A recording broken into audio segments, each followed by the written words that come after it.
लिखना स्टार्ट करें।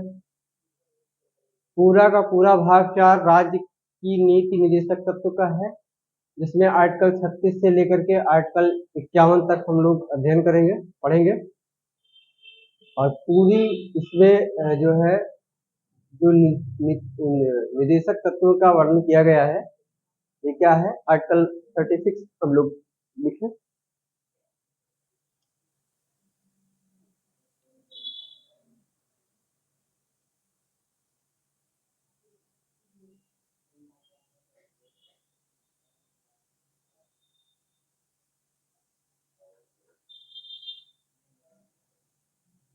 आर्टिकल 36 क्या है, ध्यान से सुनेंगे। सीधा सीधा आर्टिकल 36 कहता है राज्य की परिभाषा, मतलब राज्य की क्या परिभाषा होगी, और जिसको हम बता चुके हैं ऑलरेडी। अनुच्छेद आर्टिकल 12 में जो बताया गया है ये उसी के समान है, मतलब कहने का मतलब है आर्टिकल 12 के परिभाषा के समान है।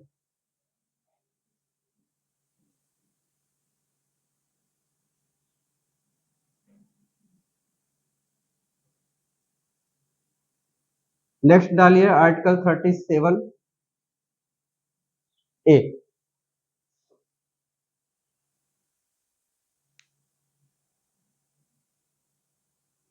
बात समझ में आ गई है, कोई डाउट तो नहीं है ना? बस इसमें कुछ नहीं है। आर्टिकल 36 क्या कहता है, राज्य की परिभाषा कहता है। और पहले से समझ लीजिए, भाग 4 पूरा का पूरा राज्य के नीति निदेशक तत्व हैं। राज्य के नीति निदेशक तत्वों के बारे में वर्णन किया गया है 51 तक, ठीक है ना? और 36 क्या कहता है कि राज्य की परिभाषा को डिफाइन करेगा। जो आर्टिकल 12 की परिभाषा को डिफाइन करता है वही 36 भी करता है, यानी उसी के समान है। बात समझ में आया? 37 लिखिए, स्पीड बढ़ा के लिखिए। आर्टिकल 37 के या आर्टिकल 37 में निदेशक तत्व अपरिवर्तनीय है।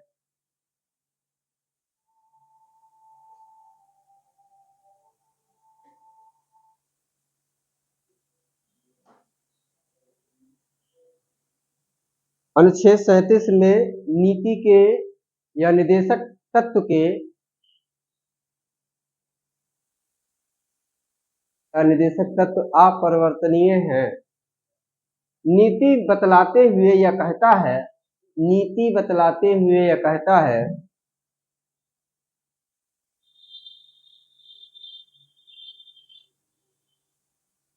कि फिर भी यह शासन में मौलिक, फिर भी यह शासन में मौलिक मूलभूत है, मौलिक मूलभूत है।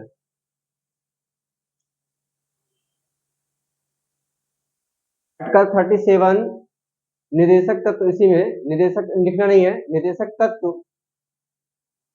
अपरिवर्तनीय है। और नीति बतलाते समय या नीति को जब बनाता है या बतलाता है तो बनाते समय ये कहता है कि यह मौलिक मूलभूत के अधिकार या समान है। नेक्स्ट लिखेंगे आर्टिकल 38(1), आर्टिकल 38(1)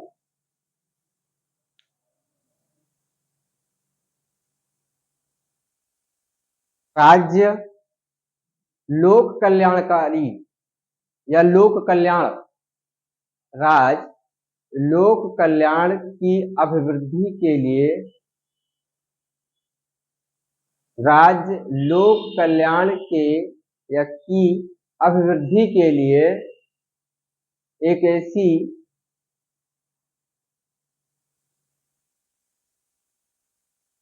वो छूट रहा है क्या, राज्य एक या लोक कल्याण की अभिवृद्धि के लिए एक ऐसी सामाजिक व्यवस्था बनाएगा, कैसी सामाजिक व्यवस्था बनाएगा जिसमें सामाजिक, आर्थिक राजनीतिक न्याय प्राप्त हो सके। समझ लीजिए थोड़ा सा। राज्य क्या करेगा?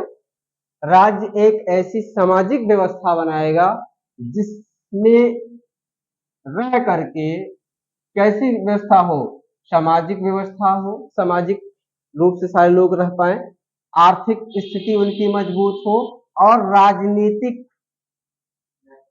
न्याय को प्राप्त कर पाए। 38(1) ये कहता है, लोक कल्याण के बारे में कहता है, लोगों के कल्याण के बारे में कहता है कि राज्य क्या करेगा, एक ऐसी सामाजिक व्यवस्था का गठन करेगा या बनाएगा जिसके परिप्रेक्ष्य में वो समाज की सामाजिक, आर्थिक और राजनीतिक न्याय को प्राप्त कर सके। बात समझ में आया है तो आगे चलिए, इसी में लिख लीजिए, यह भारत को समाजवादी सोशलिस्ट, ये भारत को समाजवादी और कल्याणकारी राज्य के रूप में स्थापित करता है। यह भारत को समाजवादी और कल्याणकारी के रूप में,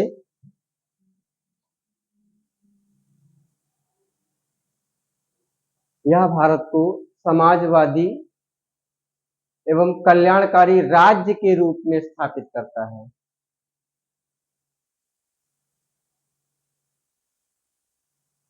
इसी में लिखिए 38(2)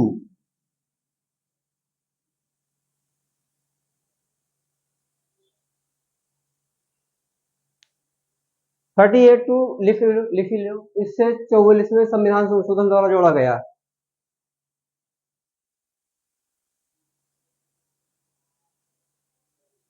इसे 44वें संविधान संशोधन द्वारा जोड़ा गया। क्या हुआ, जल्दी तो नहीं है, स्पीड तो नहीं है ज्यादा? स्पीड लिखने का प्रयास करेंगे तो ज्यादा अच्छा रहेगा। इसे 44वें संविधान संशोधन द्वारा जोड़ा गया। किसको? 38(2) को ध्यान रखेंगे ना। राज्य, लाइन चेंज करके लिखेंगे, राज्य आय, अवसर, सुविधाओं की असमानता को कम करने के लिए या असमानता को कम करने का प्रयास करेगा।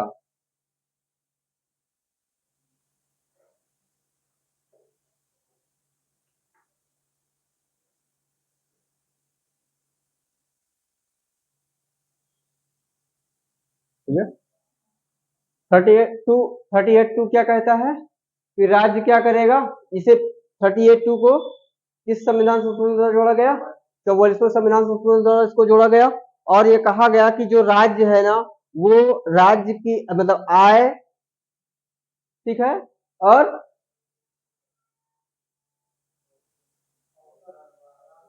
अवसर भी आपको मिलना है कि नहीं मिलना है? मिलना चाहिए कि नहीं मिलना चाहिए? मिलना चाहिए। और सुविधाएं भी मिलनी चाहिए। जो आय है, जो अवसर है, जो सुविधा है, इनमें जो असमानता फैली हुई है, वो 38 क्या कहता है कि इसको कम करने का क्या करेगा? प्रयास करेगा। ठीक है, लाइन चेंज करके लिखिए, एक लाइन और, यह समाजवादी राज्य की स्थापना, यह समाजवादी राज्य की स्थापना वह परिभाषा से संबंधित है। यह समाजवादी राज्य की स्थापना परिभाषा से संबंधित है। पेन डाउन करेंगे और इधर देखेंगे आर्टिकल 39 डाल के इधर देखो, एक पार्टी है समाजवादी पार्टी, नाम सुना है आपने, है ना? उसका नाम क्या है? समाजवादी। समाजवादी का क्या मतलब है?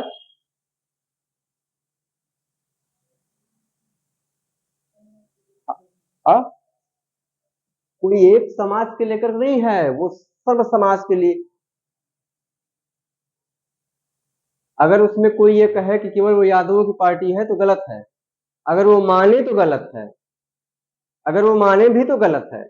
इसका नाम जो लिया गया ना समाजवादी, आपके जो संविधान की जो प्रियम्बल है, प्रस्तावना है, प्रस्तावना पता है? हम भारत के लोग भारत को प्रभुत्व संपन्न समाजवादी पंथ निरपेक्ष गणराज्य बनाने के लिए, याद है ना, with the people of India having solemnly resolved to constitute India into a sovereign, socially secular, democratic republic and secure to all its citizens social justice, economic and political liberty of thoughts, expression, belief and faith, worship, equality of status and of opportunity and among promote on them fraternity, assuring the unity and the integrity of the nation. In our Constituent Assembly, the 26th day of November 1949, to hereby elect to constitute India. ये क्या कहता है? भारत की प्रस्तावना है English में। तो वो समाजवादी है ना, ये हम बात करेंगे, लेकिन अभी नहीं करेंगे, पहले इसको पढ़ा करके बात करेंगे। समाजवादी विचारधारा, और जब इसमें हम लोग बात करेंगे तो महात्मा गांधी के भी विचारधारा को समझेंगे, कार्ल मार्क्स के भी विचारधारा को भी समझेंगे, फेबियनवाद, फासिज्म जो है आशीवाद, अंबेडकरवादी विचारधारा को भी समझेंगे, पढ़ेंगे।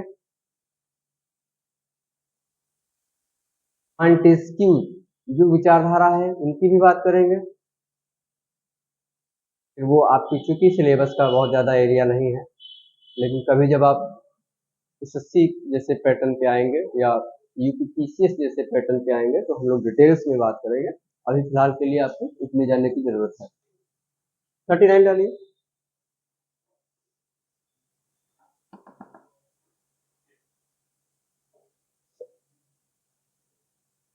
देखिए 39 क्या करता है, यह राज्य को कुछ निर्देश देता है। क्या देता है? कुछ निर्देश देता है। तो लिखे, यह राज्य को कुछ निर्देश देता है। यह राज्य को कुछ निर्देश देगा। क्या क्या निर्देश देता है? ए बी सी डालो और ए में लिखो।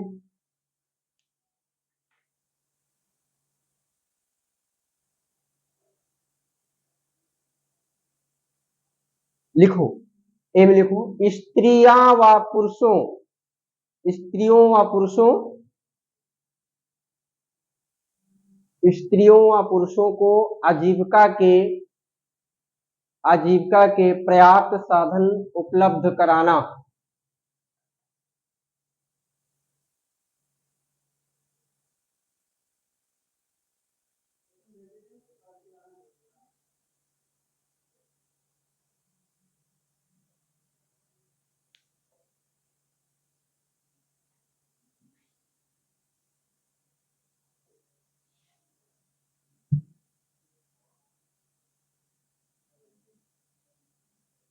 क्या बोलता है 39? ये राज्य को कुछ निर्देश देता है। क्या देता है?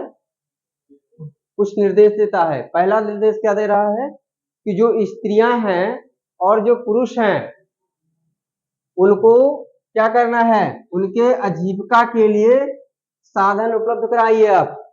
ठीक है, पहला निर्देश है राज्य के लिए। 39 क्या कहता है कि जो स्त्रियों यानी स्त्रियों और पुरुषों के लिए आजीविका के संबंध में क्या करना है, आपको पर्याप्त साधन उपलब्ध कराना है। नंबर 2,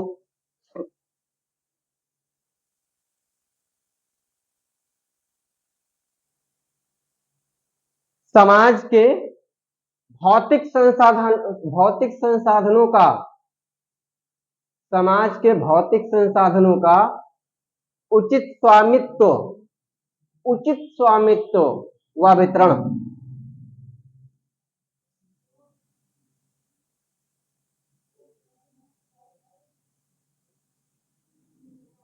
भौतिक संसाधनों का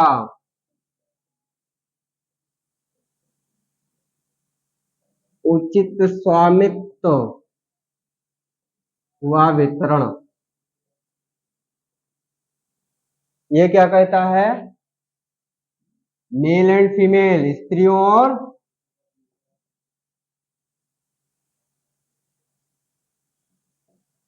पुरुषों के आजीविका के संबंध में उचित समान या साधन उपलब्ध कराना। नेक्स्ट लिखे, तीसरा लिखे। उत्पादन के साधनों के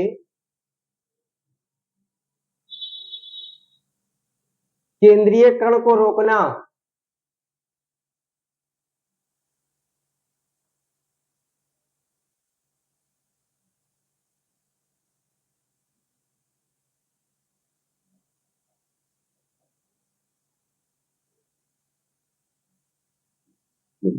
उत्पादन के साधनों को केंद्रीयकरण पर या केंद्रीयकरण को रोकना। जो हमारे यहाँ उत्पादन के साधन है, इनको केंद्र सरकार अपने अंडर में नहीं ले पाए, इसको क्या करती है, केंद्रीयकरण को रोकती है। तो ध्यान रखिएगा, जो ये बी और सी है, बी और सी ध्यान रखना, बी और सी जो भी लिखा है आपने, उत्पादन के साधनों को केंद्रीयकरण को रोकना, ठीक है ना। तो बी और सी जो है, ये आपके 25वें संविधान संशोधन द्वारा इसको जो है मौलिक अधिकारों पर वरीयता प्रदान की गई। मतलब ये कहा गया कि राज्य के संबंध में जो व्यक्ति हैं उनका एक मौलिक अधिकार है। तो 25वें संविधान संशोधन द्वारा, किसके संविधान संशोधन द्वारा, 25वें संविधान संशोधन द्वारा बी और सी के मौलिक अधिकारों पर वरीयता प्रदान की गई। बात समझ में आएगी ना। हाँ, तो बी और सी मौलिक अधिकार, याद रखेंगे कि मौलिक अधिकार के आधार पर इसको वरीयता प्राप्त कर दी गई। ये आपका मौलिक अधिकार है क्या, कि समाज के भौतिक संसाधनों का उचित स्वामित्व करें और उसका वितरण करें, राज्य का ये मौलिक अधिकार है। दूसरा, कि जो उत्पादन के साधन हैं उसको केंद्रीयकरण से को रोकना है, ये उसका मौलिक अधिकार कर दिया गया कि संविधान संशोधन द्वारा, 25वें संविधान संशोधन द्वारा। याद रहेगा, चाहे तो लिख लें, डी लिखें, अगर सी हो गया है तो फिर डी लिखें।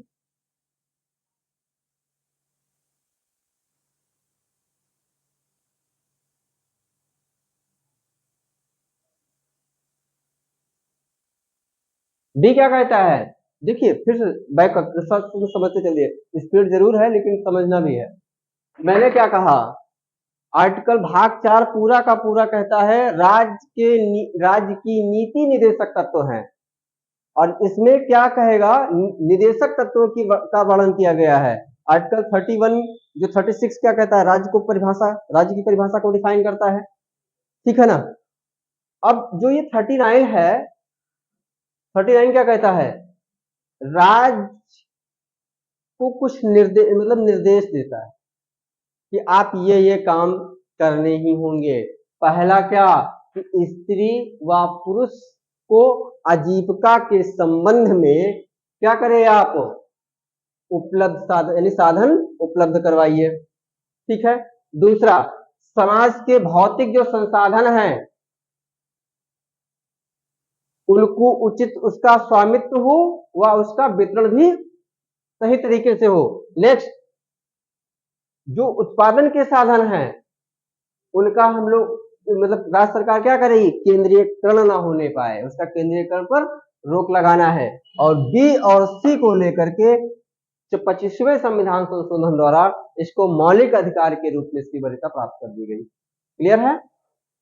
डी क्या कहता है, डी ये कहता है कि सभी स्त्री व पुरुष क्या होंगे, समान होंगे, और जब समान होंगे तो इनको वेतन भी क्या होना चाहिए, समान होना चाहिए। तो लिख लें आप एक लाइन में, समान कार्य के लिए समान वेतन।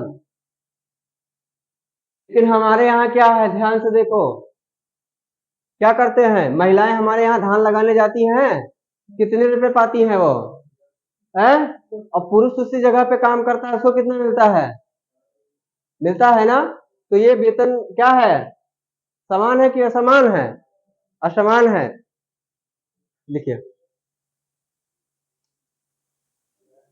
समान कार्य के लिए समान वेतन, और ब्रैकेट में लिख लें स्त्री पुरुष समानता, स्त्री पुरुष समानता।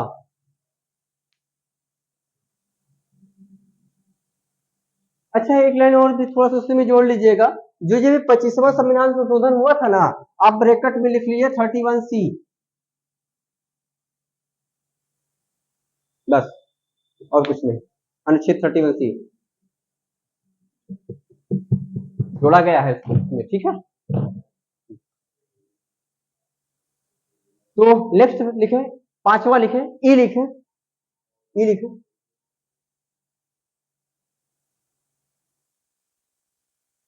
नागरिकों के स्वास्थ्य की रक्षा।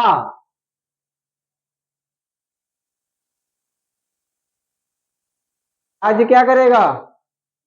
जो नागरिक हैं, नागरिकों की स्वास्थ्य की रक्षा करेगा। ब्रैकेट में लिख लो स्त्री बच्चे, स्त्री व बच्चे।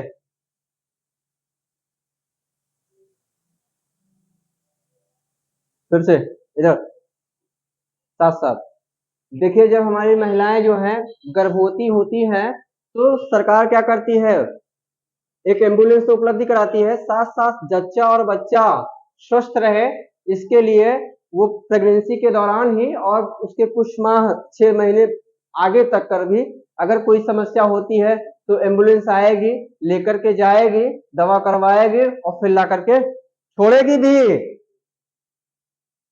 लेकिन क्या होता है, लेकर चली जाती है, लौटा के लाती भी नहीं है, लेकिन उसको लाना होगा।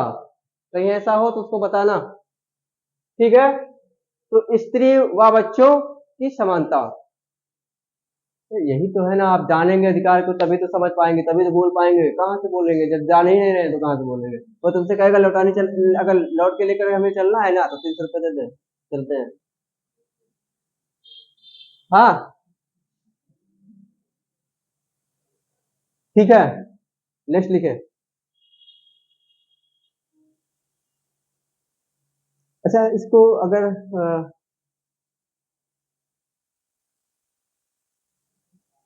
लिखो, इसे 42वें संविधान संशोधन द्वारा जोड़ा गया।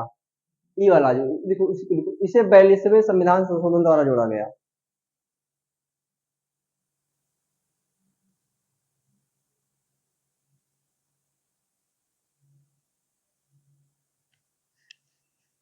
एक लाइन चेंज करके फिर लिखिएगा, बच्चों की गरिमा के साथ विकास का अवसर, बच्चों की गरिमा के साथ विकास का अवसर।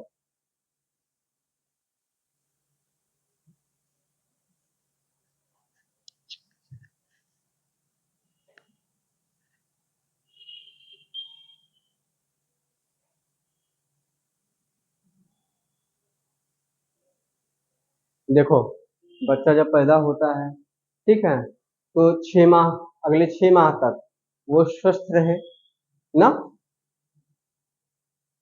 इसके लिए सरकार ने योजनाएं बनाई हैं। और जब बड़ा हो जाता है तो उसके बाद ये है कि 6 वर्ष से लेकर के 14 वर्ष तक के बच्चों को निःशुल्क शिक्षा उपलब्ध कराना। तो अगर हम लोग संविधान की दृष्टि से देखते हैं तो कहीं भी ऊंच नीच तो इसका कोई प्रावधान है ही नहीं फिर तो ना। लेकिन होता क्या है कि फिर भी जो हमारे गरीब तबके के व्यक्ति हैं वो या तो उनको जानकारी का अभाव होता है इसलिए उसका लाभ नहीं कमा पाते हैं, जो भी कारण रहता है वो पिछड़ जाते हैं, जबकि पिछड़ना नहीं चाहिए है। लिखें, ये था 39, अब लिखो 39, आर्टिकल 39A।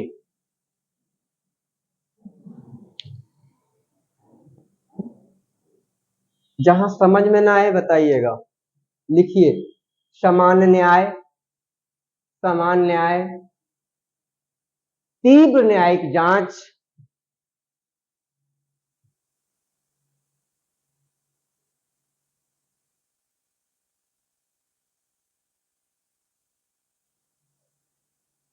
तीव्र न्यायिक जांच और निःशुल्क विधिक सहायता। बात समझ में आया है?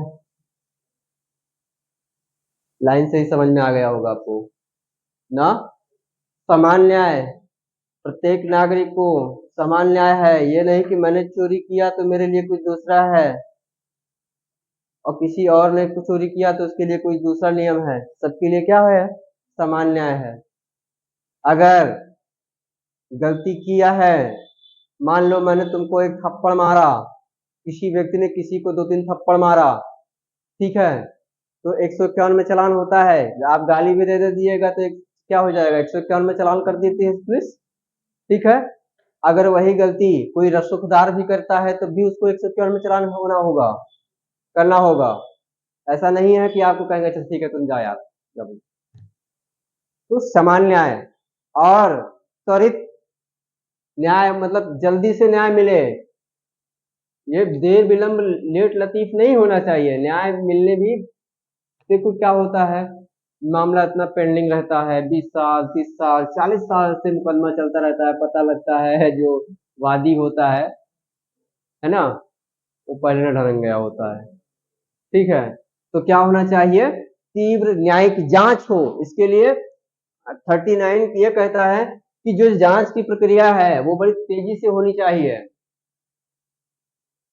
डॉक्टर की रिपोर्ट नहीं गई, अभी चार्जशीट नहीं फाइल हुई है, नहीं भेजी गई है, ठीक है, तो ये सब नहीं होना है, तीव्र न्यायिक जांच होना है। और एक चीज है, निशुल्क विधिक सहायता। व्यक्ति को क्या मिलना चाहिए, एक सरकारी वकील भी मिलना चाहिए, ताकि वो अपनी लड़ाई को लड़ सके, अपनी बात को अदालत में रख सक पाए। ठीक है ना, ये आप एक नीचे लिखिए, एक मामला था तो लिख लीजिए। हुसैन आरा खातून, हुसैन आरा खातून बनाम बिहार राज्य मामले में, हुसैन हुसैन नहीं लिख पा रहे हैं आप, देखो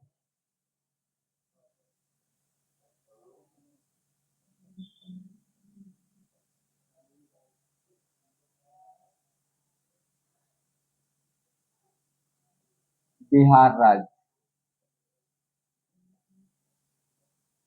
मामले में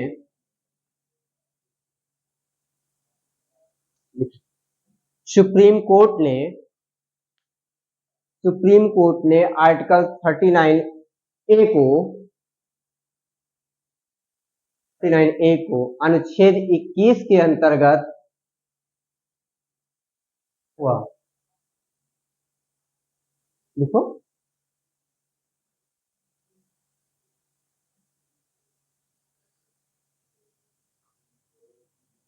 हुसैन आरा खातून बनाम बिहार राज्य के मामले में सुप्रीम कोर्ट ने आर्टिकल 39 के अंतर्गत अनुच्छेद 21 या को अनुच्छेद 21 के अंतर्गत जीवन के अधिकार में निहित माना, जीवन के अधिकार में निहित माना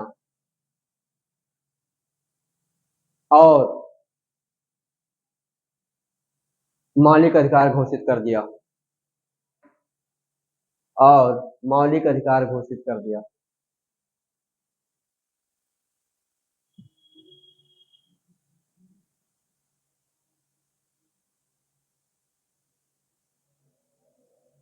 बात समझ में आई है, ठीक है, तो अब एक हेडिंग और डाल दीजिएगा या ऐसे लाइन नीचे करके लिखिए, आर्टिकल 39 भारत में समाजवादी, आर्टिकल 39 भारत में, मतलब हेडिंग देने की कोई जरूरत नहीं है, इसे लिख लीजिए, आर्टिकल 39 भारत में समाजवादी और कल्याणकारी राज्य की स्थापना करता है। आर्टिकल 39 क्या करता है, भारत में समाजवादी और कल्याणकारी राज्य की क्या करता है, स्थापना करता है।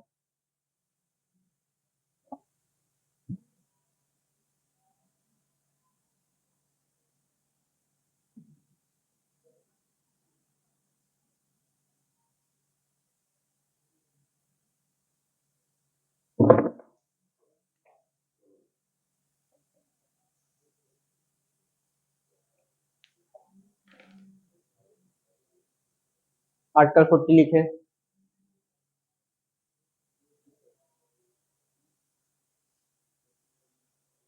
तो ग्राम पंचायतों का संगठन लिखे, इसी में लिख लीजिए भारतीय संस्कृति, भारतीय इतिहास लिखो पहले,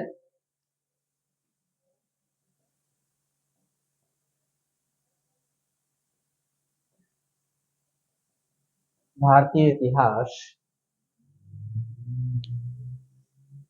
संस्कृति एवं विरासत से जुड़े तत्व हैं।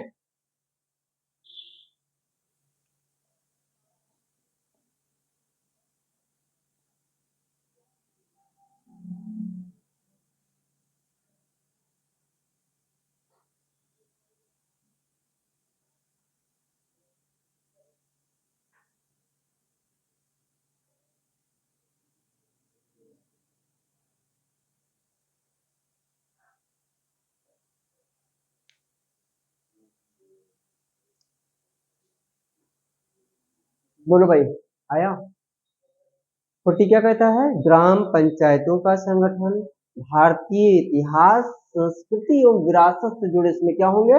तत्व होंगे। आपको जो भारतीय गांव की संस्कृतियां हैं, भारतीय जो इतिहास है, कल्चर है, ठीक है, जो विरासत है, वो इन्हीं सब जुड़ों से मामला है। आगे हेडिंग लिखिए, आर्टिकल 41।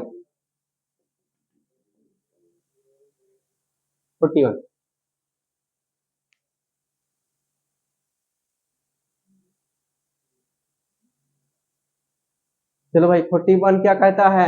काम का अधिकार। लिखो लिखो, काम का अधिकार। मुझे काम मिलना चाहिए कि नहीं मिलना चाहिए? मिलना चाहिए, काम का अधिकार। दूसरा लिखें उसी में, बीमारी,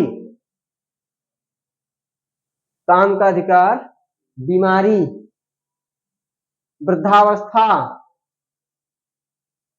विकलांगता, जल्दी से लिखते रहें, वृद्धावस्था, विकलांगता व बेरोजगारी की स्थिति में,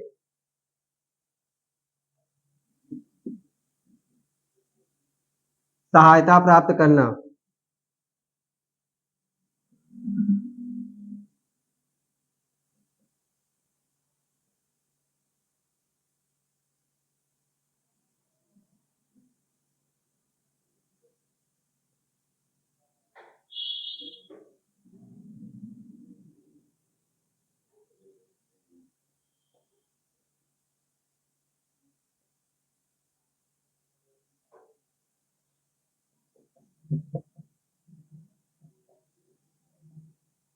की स्थिति में क्या करना? सहायता। जैसे मुझे बीमारी है तो मुझे क्या मिलना चाहिए? स्वास्थ्य सुविधाएं, ठीक है ना। और वृद्धावस्था, अगर मेरी उम्र हो गई है तो वृद्धाश्रम भी होना चाहिए, नहीं होना चाहिए? जहां पे हम जाके आराम से रहें, खाना पीना हमको मिले, है भाई। 41 के तहत ही वृद्धाश्रम है, ठीक है ना। आपके यहाँ भी है, नहीं पता है? अरे जाओ ना यार, है काहे कि नहीं है? यही इसी से जाइए, इसी से जाइए तो इसी इसी पे है वृद्धावस्था, वृद्धाश्रम, इसी इसी पे है, गवर्नमेंट के पास पहुंचने से पहले, ठीक है। विकलांग, अगर हम हैं, विकलांगता है तो क्या है? एक, हाँ, है ना। और क्या है? बेरोजगारी की स्थिति में सहायता प्राप्त करने का मुझे क्या है? अधिकार है। तो लिखो एक लाइन, समाजवादी राज्य से जुड़ा है, समाजवादी राज्य से जुड़ा है। 41 यही कहता है।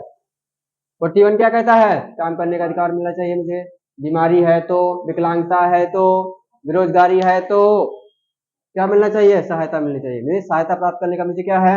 अधिकार है। सहायता प्राप्त करने का अधिकार लिखे हो ना? ठीक है, तो आगे लिखो 42।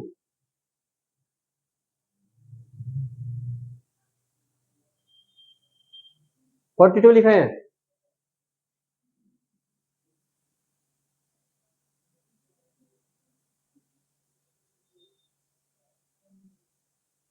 काम की मानवीय परिस्थितियां। ऐसा नहीं कि हमको काम मिल रहा है तो पीछे पीछे 2-3 डंडा लगाए जा रहे हो। मानवीय परिस्थितियां देखो, काम की मानवीय परिस्थितियां देखो, ये भी समाजवादी राज्य से जुड़ा है, या भी समाजवादी राज्य से जुड़ा है।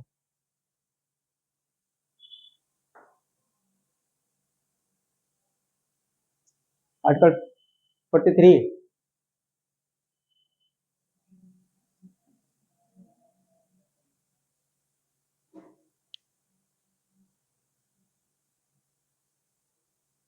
मजदूर के लिए आवश्यक निर्वात मजदूरी,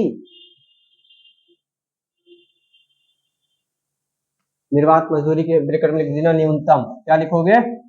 न्यूनतम। निर्वात मजदूरी का एक और लिख लीजिएगा, समाजवादी राज्य से या समाजवादी राज्य, जो भी लिखना चाहें। मजदूरी क्या है? समाजवादी राज्य, ठीक है ना। ठीक है,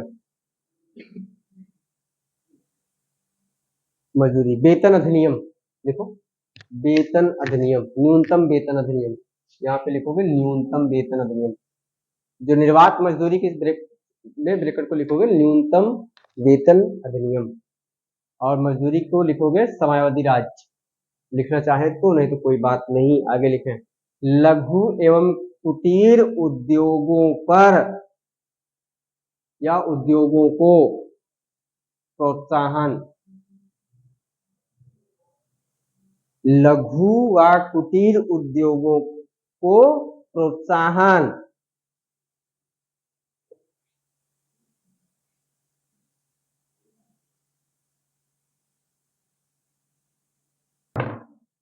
ठीक है, लघु एवं कुटीर उद्योग के नीचे लिखिएगा ऐसे, गांधीवादी तत्व है ये।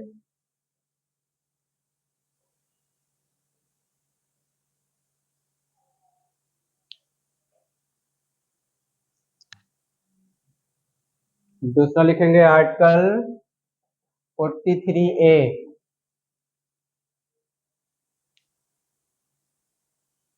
देखो 42वें संविधान संशोधन द्वारा जोड़ा गया, 42वें संविधान संशोधन द्वारा जोड़ा गया 48, 42वें संविधान संशोधन द्वारा जोड़ा गया।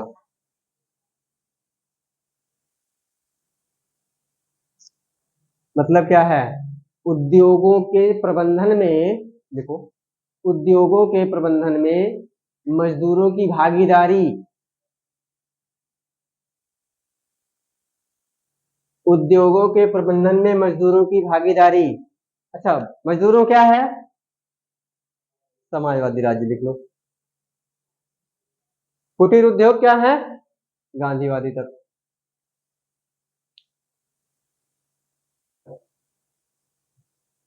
नेक्स्ट लिखे 33B, 43B। आप इसको लिखो 97वें संविधान संशोधन द्वारा जोड़ा गया, 97वें संविधान संशोधन द्वारा जोड़ा गया।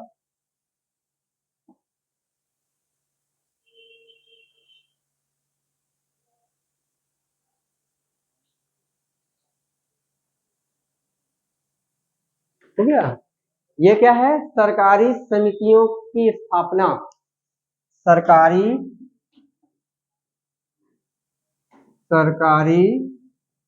समिति की स्थापना, और इसको किस संविधान संशोधन द्वारा जोड़ा गया, 97वें संविधान संशोधन। सरकारी समिति की स्थापना गांधीवादी तत्व लिख ले अगर लिखना चाहे तो।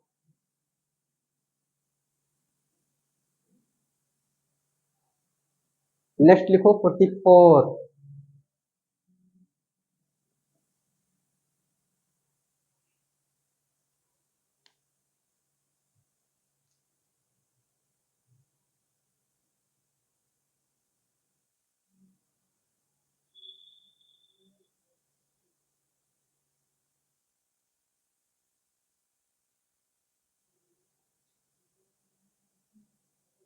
फोर्टी फोर को ध्यान से सुनो, आप लिख लो पहले तो, समान नागरिक संहिता, समान नागरिक संहिता।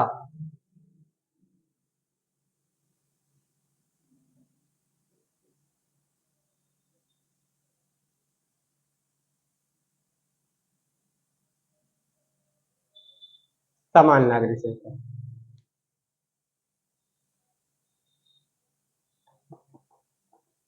ध्यान से सुने आप लोग, पेन डाउन करके। ये जो समान नागरिक संहिता है, ये भारतीय इतिहास, संस्कृति एवं विरासत से संबंधित है, क्योंकि ऐतिहासिक काल में, इतिहासों के जब ऐतिहासिक साल, आप लोग, मैं हिस्ट्री पढ़ाऊंगा तो उसको क्या कर रहे हो गौरव, हिस्ट्री जब पढ़ाऊंगा ना तो उसको ध्यान से देखिएगा। एक तो होता है ऐतिहासिक काल, एक होता है प्राक ऐतिहासिक काल, और एक होता है प्रागैतिहासिक काल। बात तो पढ़े हैं कभी, नाम तो सुना ही होगा ना। इसी के बाद स्टार्ट कर रहे हैं, क्या करना दिक्कत है, ठीक है। हिस्ट्री इसी के बाद स्टार्ट कर रहे हैं, ये खत्म हो जाएगी। दिनों आज कितना है, 18 है, इसी सितंबर खत्म करेंगे, पहले भी हो सकता है, ठीक है। तो पॉलिटी अभी खत्म हो जाएगी तो इसको स्टार्ट कर देंगे। तो भारतीय इतिहास, संस्कृति एवं विरासत के संबंध में ऐतिहासिक काल में जब नाम सुने हो अशोक का, कौन थे अशोक? सम्राट अशोक।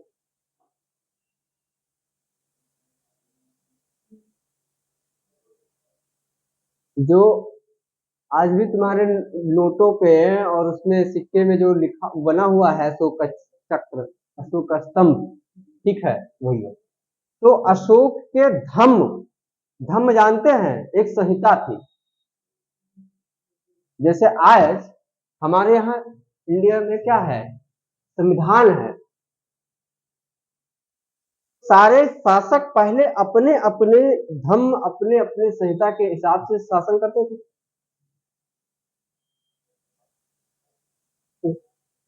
तो ये जो समान नागरिक संहिता है, ये अशोक के धम्म से,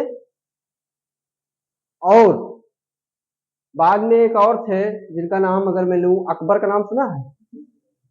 अकबर के दीन ए इलाही से।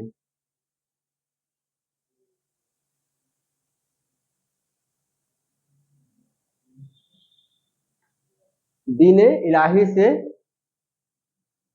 अंतर्गत सभी धर्मों के संबंध में स्थापना के माध्यम से एक नागरिक समान संहिता का जो है प्रयोग में लाया गया, जो आज हमारे भारतीय संविधान में भी है। तो लिखना चाहेंगे क्या इसको? लिखवाएं? लिखो, जल्दी से लिखो। यह भारतीय इतिहास, यह भारतीय इतिहास, संस्कृति एवं विरासत से संबंधित है।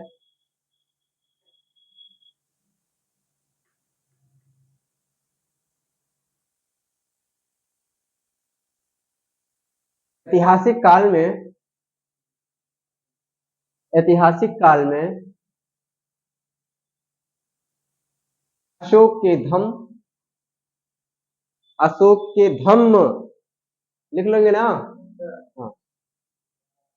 और अशोक के धम्म और अकबर के दीन ए इलाही के अंतर्गत, और अकबर के दीन ए इलाही के अंतर्गत सभी धर्मों के संबंध की, सभी धर्मों के संबंध की स्थापना के माध्यम से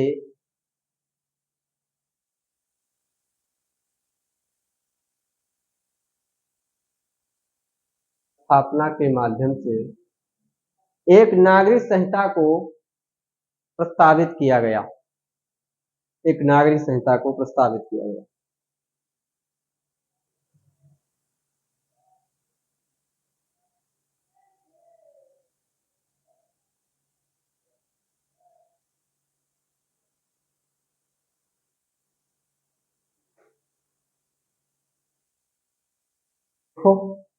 आर्टिकल 44 और ब्रैकेट में लिखो आर्टिकल 21, उसी में।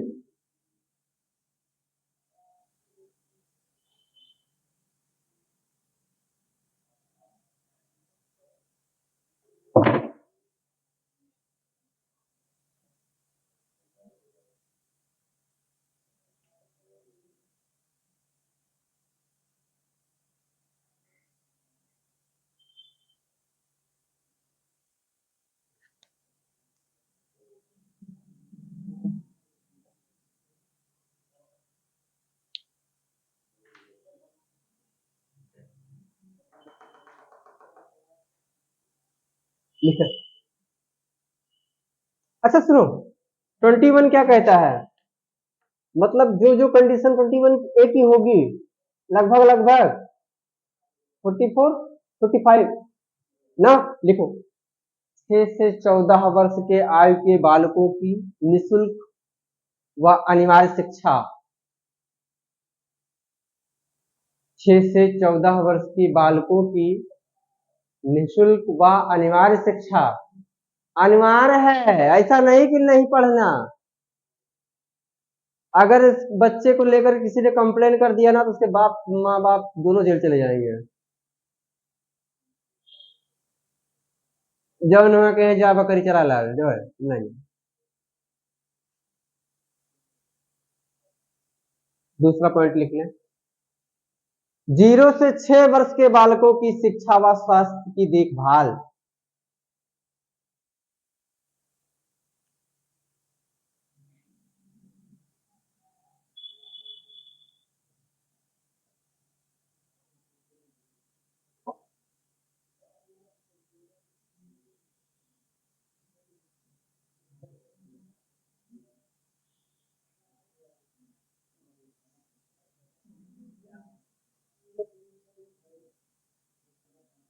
क्या है, 6 से 14 वर्ष के बच्चों को शिक्षा क्या है, निःशुल्क है और क्या है, अनिवार्य है।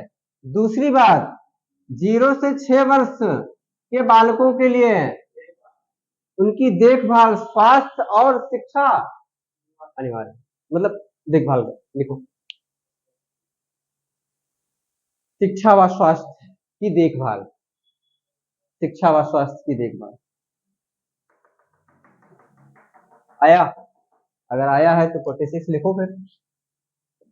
आज हम खत्म कर देंगे पार्ट 1, पार्ट 4 कर देंगे, नहीं कर पाएंगे? लिखो,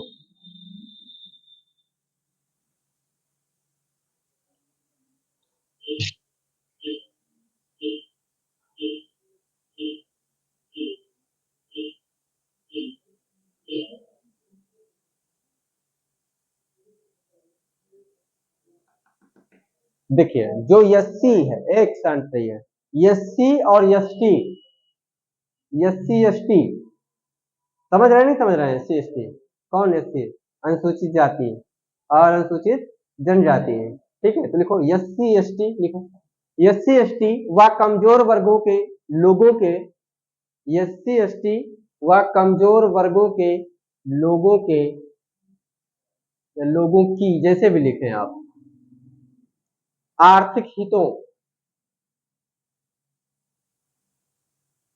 एससी एसटी व कमजोर लोगों की आर्थिक, लिखे, हाँ, कमजोर लोगों की आर्थिक हितों की अभिवृद्धि का प्रयास करना, या अभिवृद्धि का प्रयास, अभिवृद्धि, अभिवृद्धि का प्रयास।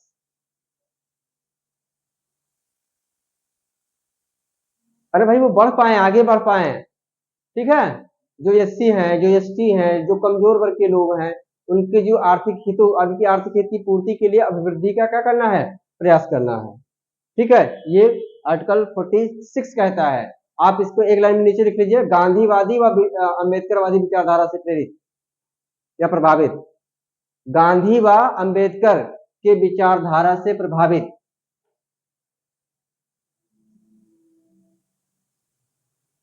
ये मैं क्यों लिखवा रहा हूं, इसी से गांधी और अम्बेडकरवादी विचारधारा से प्रभावित होकर के 46 में ये कहा गया कि जो कमजोर लोग हैं, जो एससी एसटी लोग हैं, उनके आर्थिक हितों की अभिवृद्धि का क्या करना है, प्रयास करना है। बात समझ में आया है? अगर समझ में आया है तो 47 लिखो फिर।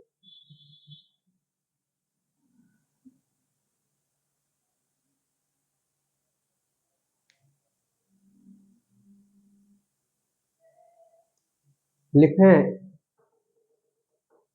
नागरिकों के पोषक आहार, या नागरिकों को पोषक आहार व स्वास्थ्य में सुधार।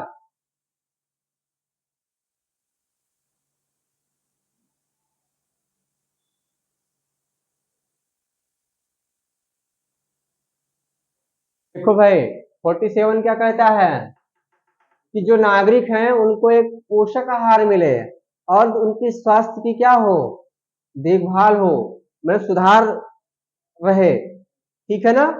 लाइन चेंज करके लिखें, शराब व अन्य मादक पदार्थ,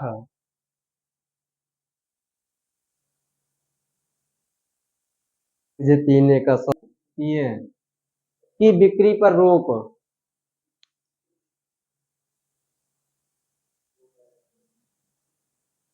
ब्रैकेट में लिखो गांधीवादी तत्व।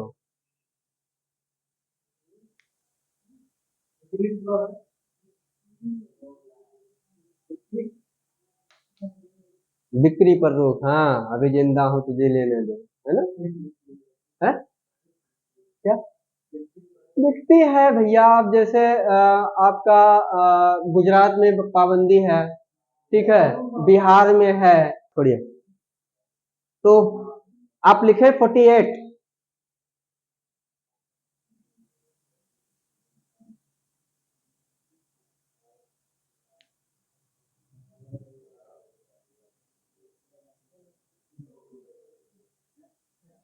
लिखे कृषि एवं पशुपालन के कृषि एवं पशुपालन के आधुनिक एवं वैज्ञानिक,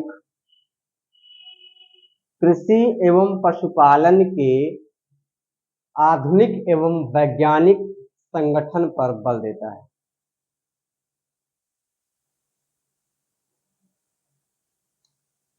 हमारी जो कृषि है, जो पशुपालन है, ये मॉडर्निज्म मतलब आधुनिकता और वैज्ञानिक के दृष्टिकोण से कैसे कृषि की जाए, कैसे पशुपालन किया जाए, ठीक है, इसके संगठन पर क्या देता है? बल देता है। लाइन चेंज करके लिखे, गांधी के ग्राम स्वराज की अवधारणा के अंतर्गत, गांधी के ग्राम स्वराज की अवधारणा के अंतर्गत कृषि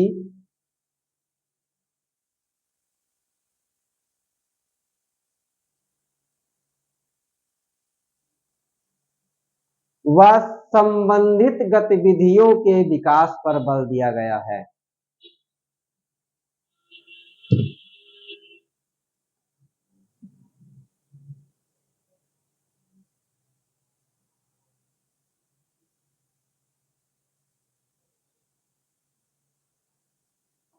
जो भैया संसद में गमना गोद वोद लिए रहे हो, का भवा होगा? 2014 में और 19 के में कहा गया कि हर सांसद, प्रधानमंत्री ने ये गांव गोद लिया है ना? वो उन्होंने वो गांव गोद लिया है, मतलब क्या है? क्या हो गया है? सब लफाजी है। सांसद लोग अगर एक गांव गोद ले ले, वो गांव पता है कैसा हो जाए? और का एक है, तुम ले लेके दिखा दो, कोई बात नहीं है ना? ठीक है, खैर छोड़िए। लिखे आर्टिकल 48A 48A लिख लो उसी में।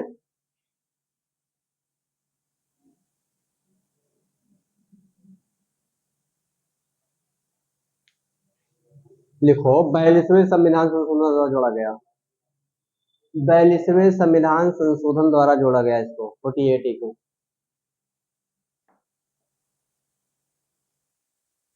फोर्टी एट ए कहता क्या है? पर्यावरण, वन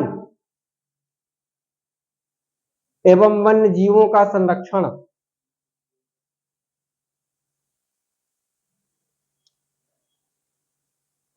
समझ में आया? पर्यावरण, वन एवं वन में जो जीव हैं उनको क्या करना? संरक्षण प्रदान करना। पर आ ही जाएगा तो, वैसे आएगा नहीं, काट देते हैं, काट दे। लिखो 49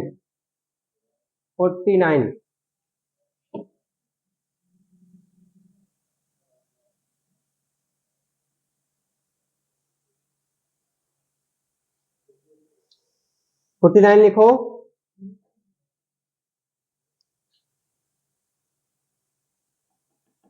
भारतीय इतिहास, संस्कृति एवं विरासत से संबंधित है।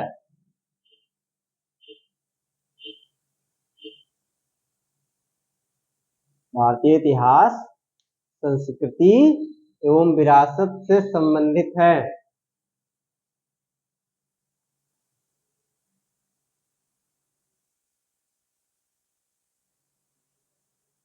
मतलब क्या है? फिर लिख लो, ऐतिहासिक चीजें ऐतिहासिक हैं, उससे उसको संरक्षण देना, मतलब लिखना नहीं है, ऐतिहासिक लिखो। इमारतें, इमारतें है ना, कुतुब मीनार, लाल किला, ताजमहल, है ना? ये मतलब और भी जो चीजें हैं, इमारतें, ऐतिहासिक इमारतें, विरासतों,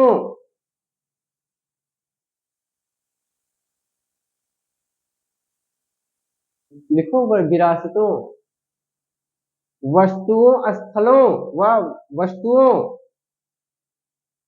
स्थलों का संरक्षण।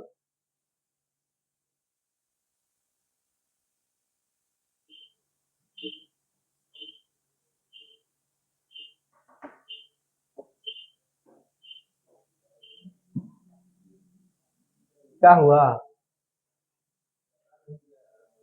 अरे ठीक है, बजाने दो यार, रोड है, क्या मतलब तुमको, तुमको करने दीजिए, आप अपना लिखिए। आर्टिकल 50,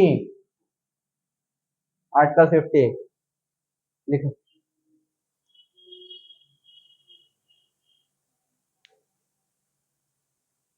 आर्टिकल 50 क्या कहता है कि न्यायपालिका को कार्यपालिका से अलग किया जाना। देखो तुम लिख नहीं रहे हो, देखो, न्यायपालिका को कार्यपालिका से अलग किया जाना चाहिए।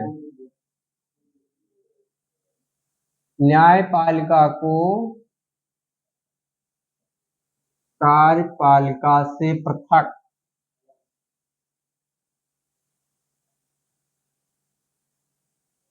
किया जाना चाहिए।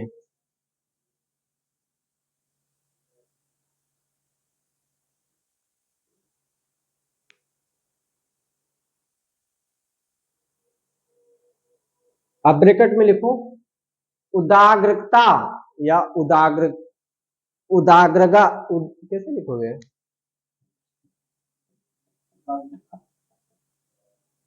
वादी व वैयक्तिकतावादी, वैयक्तिकतावादी तत्व है।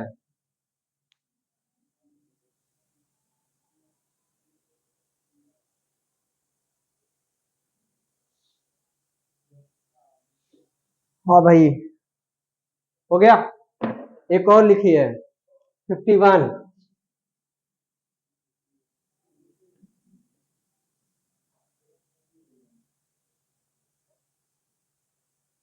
51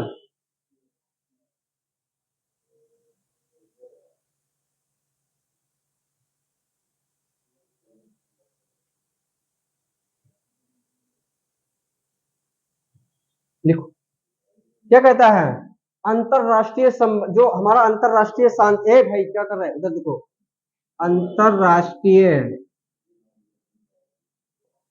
अंतरराष्ट्रीय शांति व व्यवस्था, अंतरराष्ट्रीय परिप्रेक्ष्य में शांति बनी रहे, व्यवस्था रहे, ये 51 कहता है। क्या कहता है? और इसी के साथ आपका पार्ट 4 खत्म।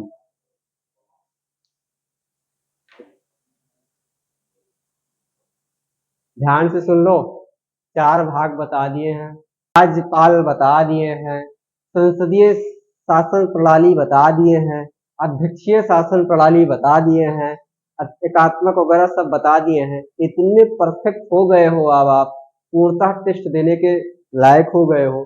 बहुत कुछ ज्यादा नहीं बचा है, वो दिख रहा है तुमको बड़ा बड़ा, ठीक है ना। अब हमको केवल आपको संशोधन बताने हैं, कुछ समितियां बतानी है, ठीक है, वो सब बताएंगे।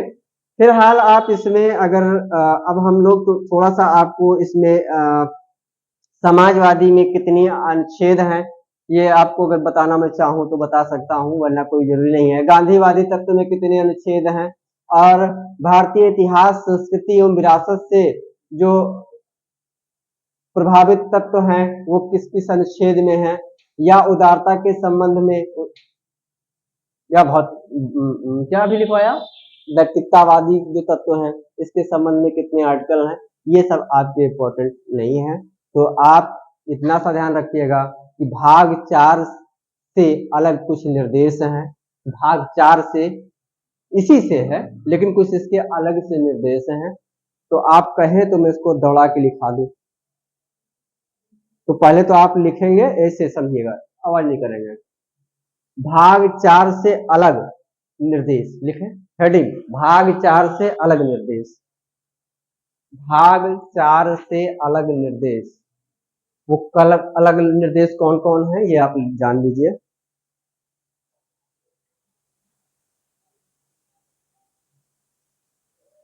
अब बताओ, डीपीएसपी समझ में आया? डीपीएस हम कल लिखवाए थे ना, ये राज्य के नीति निर्देशक तत्व होते हैं डीपीएसपी, ठीक है। हाँ, तो इस पे कुछ ज्यादा बताने की जरूरत नहीं है आपको, बस इतना सा आप जान रखिएगा। मैं थोड़ा सा अलग से आपको बता दूंगा, इसमें कुछ नहीं है। फिलहाल आप लिख लें पहले जल्दी से कि भाग 4 से अलग निर्देश। नंबर आर्टिकल 335 लिखें। आर्टिकल 335 प्रशासनिक दक्षता एवं कार्यकुशलता। प्रशासनिक दक्षता एवं कार्यकुशलता, कार्यकुशलता आर्टिकल 16, उसी के नीचे ऐसे लिख दीजिएगा आर्टिकल 16। आर्टिकल, यार इसमें दिखेगा नहीं तो मजा नहीं आएगा ना।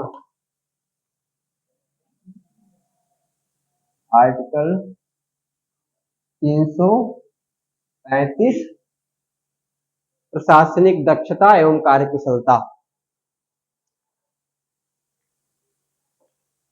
ठीक है। नेक्स्ट लिखे आर्टिकल 350, आर्टिकल 350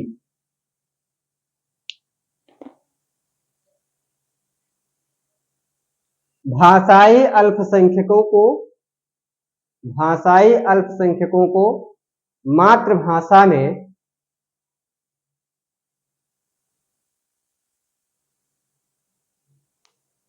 मातृभाषा में प्राथमिक शिक्षा देने का निर्देश।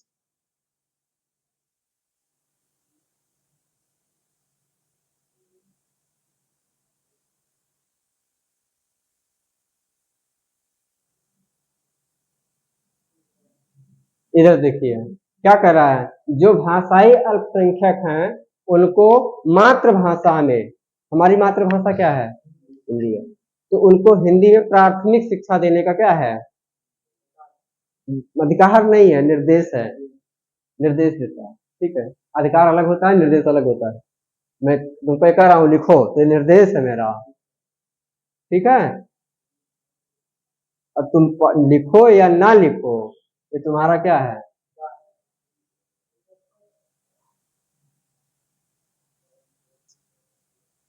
लिखो आर्टिकल 357,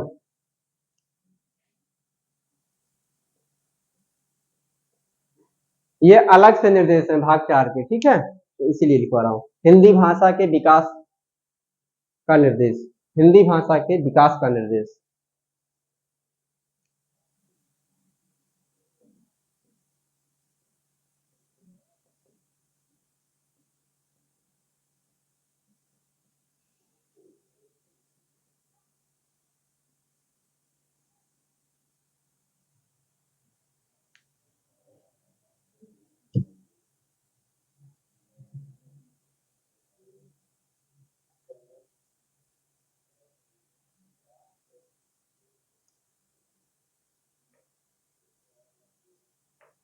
हाँ, 3-4 मिनट लगेगा, बोलो खत्म कर दूं? अभी 3-4 मिनट का काम रह गया है, खत्म करूं? है? तो लिखो मौलिक अधिकार एवं निदेशक सिद्धांतों में संबंध। देखिए जो हमारा मौलिक अधिकार है और जो नीति निदेशक तत्व हैं, इनके संबंध में हमारा क्या मतलब, इनके दोनों के बीच में क्या संबंध है वही लिख लीजिए हेडिंग, मौलिक अधिकार एवं निदेशक सिद्धांतों में संबंध।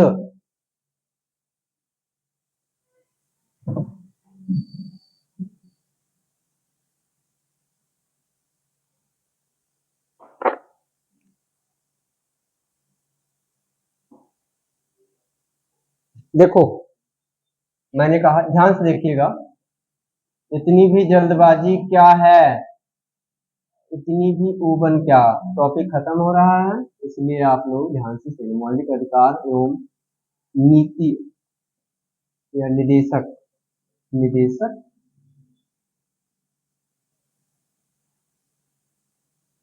तत्वों में संबंध।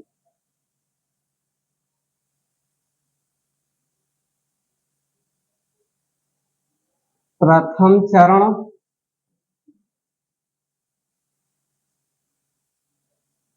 द्वितीय चरण,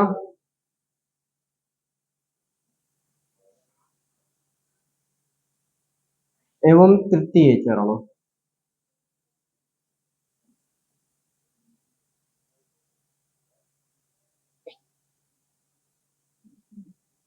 टाइमिंग 1950 टू 70,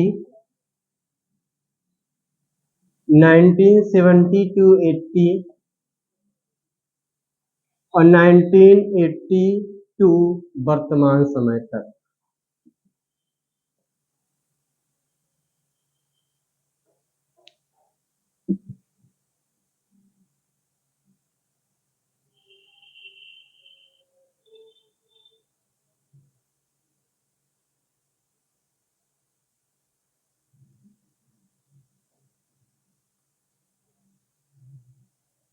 देखो ध्यान से समझिएगा, बन गया है, ठीक है। इसमें कुछ नहीं हुआ है, इसमें आपका 24वां, 42वां नहीं 25वां और 42वां संविधान संशोधन हुए।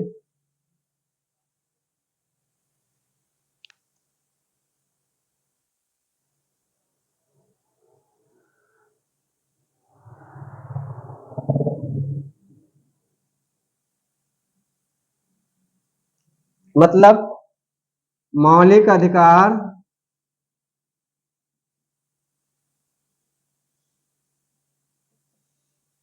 और निदेशक सिद्धांत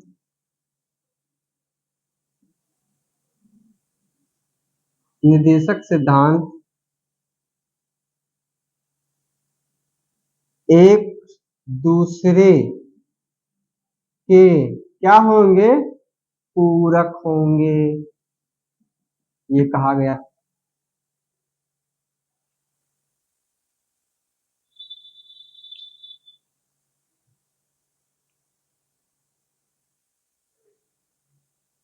तीसरे में आप लोग पॉइंट करके लिखें 1980 मिनर्वा मिल्स मामले में सुप्रीम कोर्ट का निर्णय, ऐसे लिखेंगे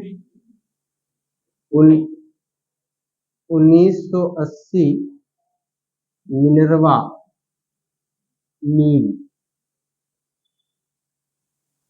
के मामले में सुप्रीम कोर्ट का निर्णय। दूसरा कौन मामला आया था वो लिखिए 1981 वामन राव में, 1981 वामन राव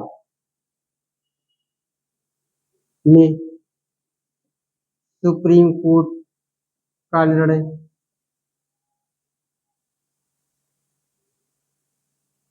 तीसरा लिखिए, संबंध है यही हम लोग जानना चाहते हैं।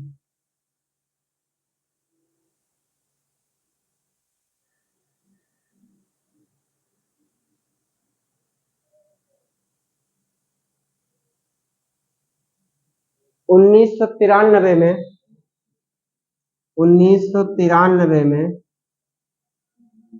उन्नवी कृष्णन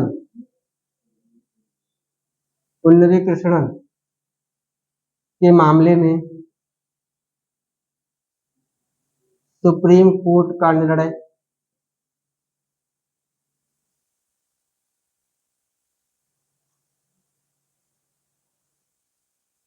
हुआ, खत्म हो रहा है, परेशान ना हो। एक और लिखो 2007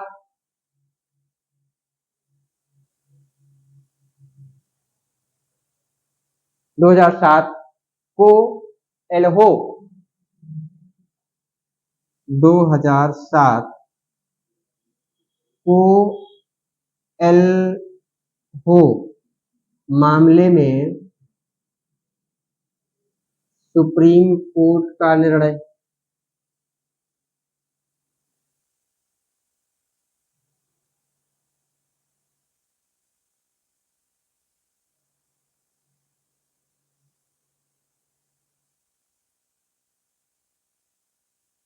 हाँ, कि अधिकार एवं विकास एक दूसरे के पृथक हैं। क्या कहा?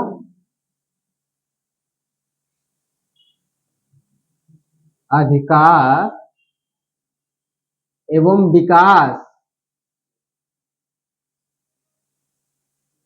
एक दूसरे के पृथक हैं, अलग हैं। ठीक है, एक दूसरे के पृथक। इसमें कहा मौलिक अधिकार और निदेशक सिद्धांत एक दूसरे के पूरक हैं। ठीक है, यही हमारा मौलिक अधिकार और निदेशक तत्वों के बीच में संबंध।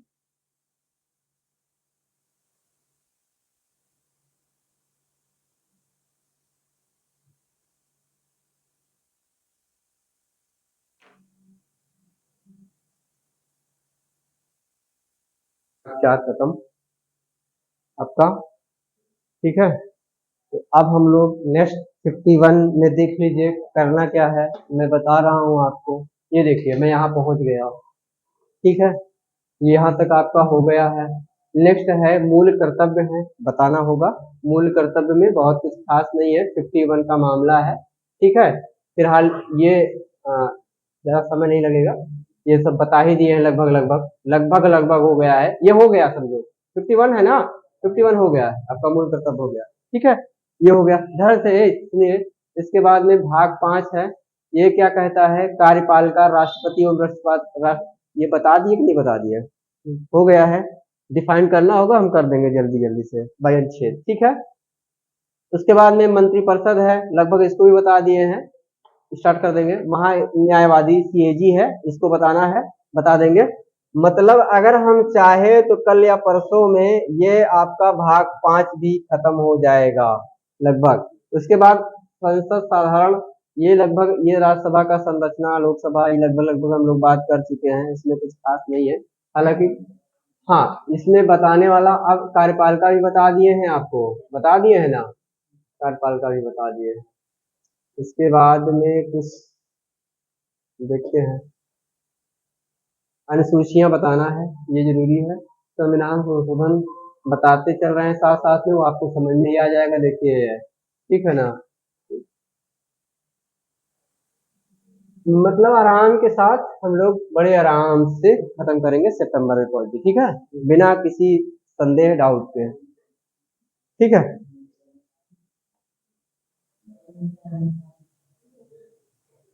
पानी पीना है? टाइम क्या हुआ? थोड़े कहा रीजनिंग नहीं पढ़ोगे? 5 मिनट पढ़ लो, 10 मिनट है। गौरव है? अच्छा सुनो मेरी बात एक। ठीक है, चलो कल को लिखते हैं। रीजनिंग का थोड़ा सा पार्ट 10 मिनट का रह गया है, वरना आपका त्रिभुज वाला काम खत्म है। ठीक है, इसके बाद मैं फिर सीधा घड़ी पढ़ाऊंगा, घड़ी। ठीक है, और क्वेश्चन मैं दे रहा हूँ, आप लोग 10-10 क्वेश्चन करो ना, करते नहीं हो कैलेंडर के। अब तो सारी वीडियो भी पड़ गई है, वो कर लीजिए। दूसरी बात है, जब अब कभी छुट्टी होगी बीच में, और हर संडे किसी की क्लास नहीं होगी, केवल मेरी क्लास होगी, केवल केवल मैथ की होगी, और कोई क्लास भी नहीं होगी। मतलब ना पॉलिटी ना कुछ, केवल मैथ ही मैं चलाऊंगा। अभी आप लोग मुझे ये बता दो कि जो अभी मैथ आप पढ़ रहे हैं, क्या पढ़े हैं, कितना समझ में आया है? कोई डाउट है? बेहिचक बता रहे हैं।